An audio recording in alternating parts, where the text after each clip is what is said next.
So once you've got the gist of how to keyframe things and make things kind of move around the screen, now you can actually start getting more specific about creating things that you actually kind of want, right? And so again, like if I wanted to, I could twirl up this thing and kind of clear some room out on the timeline. Your timeline and all these layers will end up getting very crowded over time if you're not careful. So I could turn the eyeball on or off to make things visible or not. So if I turn off the thing I just did, now I can go ahead and begin something new. So you can bring in assets like, you know, chunks of photographs or drawings or video that you've made, but you can also kind of create your own things in After Effects. And so that would be where these tools up here all come in really handy, right? So we've already looked at like the move tool here, this kind of selection tool, the hand tool, kind of does the same thing, moves you around the screen. Rotation tool, these are things that you would use if you had some kind of a camera, 3D camera thing, which we're not going to play with now. But simple things that you can do would be things like just create shapes. So there are all these, if you click and drag, anytime you see a little triangle in the bottom right corner of a tool in an Adobe product, you can click and hold on it and it'll show you the different tools that are underneath it.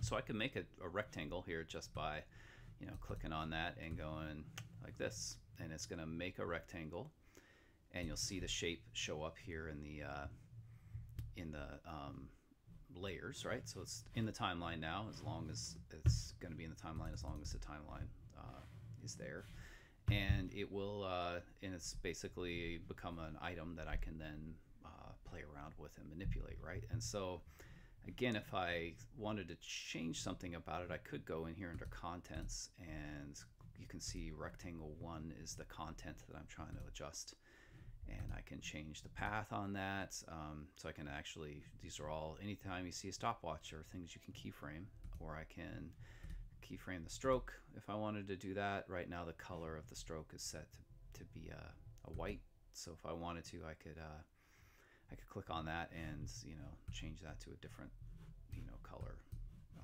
of some sort, and make it a lot bigger if I wanted to, right? I can also like, you know, just play around with all of the fill. If I don't like the color of the fill, I can double click that, change that to, you know, more red color, whatever you want to do for all of that. You can change the opacity. And so that allows you to kind of change the contents of the item, if that makes sense. And then for the like transformation of where it is, if you wanted to move it, you could just click on the transform rectangle, and now you have all the same components of control that you had for your other kind of images. So again, if I'm all done messing with the rectangle, I can just click that, and then I can move that rectangle around. So you know, a great example would be if I wanted to make this rectangle scooch across the screen, I could start it off the screen. I could click on transform and go to position again, move forward to, you know, a few seconds, and then drag this thing off the screen, and now it'll be like a red rectangle shoots across the screen, right? If I wanted to be faster, I could scoot the keyframes together, and it'll go much more quickly, right? So it'll travel that difference in the amount of time that I tell it to. And so there you go. You have like the ability to move shapes that you create in After Effects around the screen that way. So then the other ways that you can create shapes, of course, would be to, like, you know, make an ellipse. There you have a star tool. So an ellipse tool would be like this, and you could no, it's going to be you know, now that ellipse is on the same shape layer that we just made, right? So we just made ourselves a new shape layer, and if that's not quite what you want, you can always click on that, select the item and delete it, and then if you click off of it and then begin again, you'll see that it just gave you a brand new shape. And again, I can fix the fill on that before I get started if I want to. You know, and so now this shape doesn't have any animation properties attached to it, so it's just going to sit there, and you can do something different with that shape. You know, you have a star based one, so if you want to, you can change that and click and drag. If you hold down different keyboard options, it will change like the way that the star looks. Like this is Command Shift on a Mac, it'll kind of make it more pointy. You can arrow up or down the amount of points the star has. So if you arrow down, it'll have 3. Arrow up, it'll have multiple ones. So let's just keep adding them as you arrow through. So that's a way to kind of create shapes and change things around. And again, you have all the same options. And so I usually tell people, like, if you can, try to like click on that and go in here to rename and call it something you can actually remember, because otherwise it's just going to be shape 1 through 50 and it's going to be really confusing. So but that's the basics of using those tools up there to create shapes that you can alter and keyframe and animate. And then the last thing that you probably want to think about would be to use this tool over here that's called the pen tool. So the pen tool allows you to kind of like freeform draw something. So again, if I picked a fill before I got started, that's probably a good idea.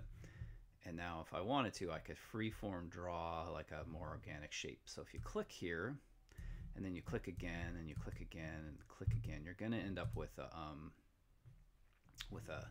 lot of really straight lines, right? And so the pen tool just kind of creates like the geometric shape for you. But if you click and drag, you get these little handles that we call Bezier curves that will allow you to like control curves throughout your shape. And so now if I click on that Bezier curve, I can kind of tweak it and change the way that curve kind of looks, right? So you can go back to the black arrow tool, the selection tool there, and use that if you want to. If you ever wanted to like add a point, like you really wish you had a new vertex, they call it, on there, you can click and add that. And if you click and drag, it'll give you a rounded version of it. Underneath the pen tool, there are all of these options for how you can, sort of make different kinds of vertexes. If I decide, oh, I don't really like that one, I can delete the vertex tool and it'll remove it. If I have a rounded one that I wish was straight, I could click there and it'll make it straight. If I have a straight one I wish was rounded, it will change it, and then I've got the little Bezier curve handles that I can use to like stretch that thing out. So you can see how you can make almost any kind of shape you want out of the pen tool and sort of play around with that way. So if you just wanted to have, say, a line, you could just go like this and like that, and then like this.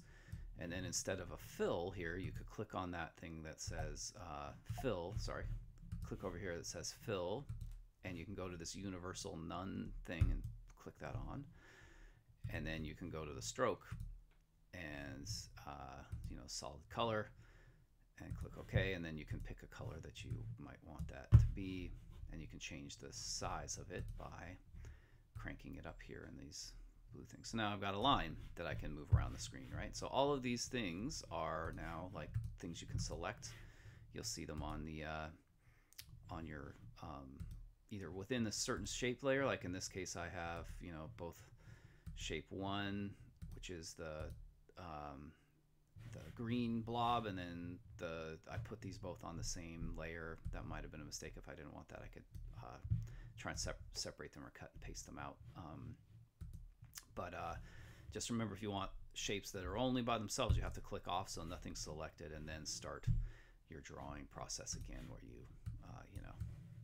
so now that new line is going to be in shape 3, right? So this would be, and I can move these things around as much as I want. I can keyframe them as I feel like as the required. I can do whatever I'd like to with them, and that will kind of help you get started with using shape layers as you start learning how to use the tools that are built into After Effects alongside the assets that you import.